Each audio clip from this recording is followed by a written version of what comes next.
Саламатсыңарбы балдар? Бардыгыңарга кутмандуу күн, тарбиялык саат сабактарыбызды баштайбыз. Тазалыкты сактасак, жугуштуу оорулардан сак болорубузду унутпайлы балдар. Бүгүнкү сабактын темасы ач көздүк, душмандык, 3 ага-ини жөнүндө жомокту үйрөнөбүз. Сабактын максаты жомок менен таанышып аласыңар, анын мазмунун түшүнүп, эмне кылганда туура жол тандоо керек экенин билип аласыңар. Жашоодо ынтымактуу, берешен, ак көңүл, мээримдүү болуу керек экендигин билесиңер. 3 ага-ини сапарга чыгышты. Биябандуу чөлдө бара жатышып, жолдон бир көзөнү таап алышты. Көзөнүн ичи алтынга толуу экен. Күтүлбөгөн жерден колго кирген бул байлык бир туугандарды курсант кылды. Бул казынаны теппе-тең 3кө бөлөлү, ар ким өз үлүшүнө ыраазы болсун деп бир чечимге келишти. Алтындарды бөлүштүрүүдөн мурда тамактанып бир аз дем алмакчы болушту. Алардын кенжеси тамак алып келүү үчүн ошол жерге жакын бир кыштакка беттеп кетти. Тамак күтүп отуруп, агаларынын ниети бузулду.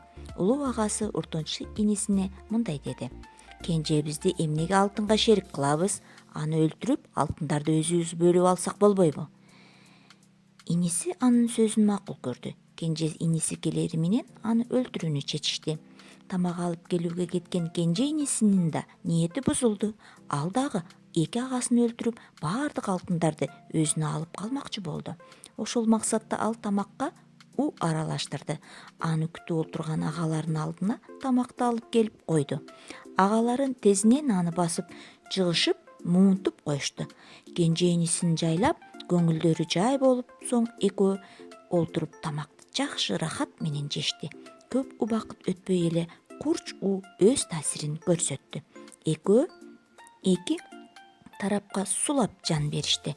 Ушинтип ач көздүк дүнүйө мүлккө көз артуу 3 бир тууган ага-инин дым-дым кылды. Мынакей балдар, эгер алар ынтымактуу болгондо, алар эң жакшы, бактылуу ага-инилерден болмок. Силерге тапшырма балдар. Алтын табылардан мурун бир туугандардын мамилеси кандай эле? Алардын ынтымактуулугунун бузулуусуна эмне себеп болду?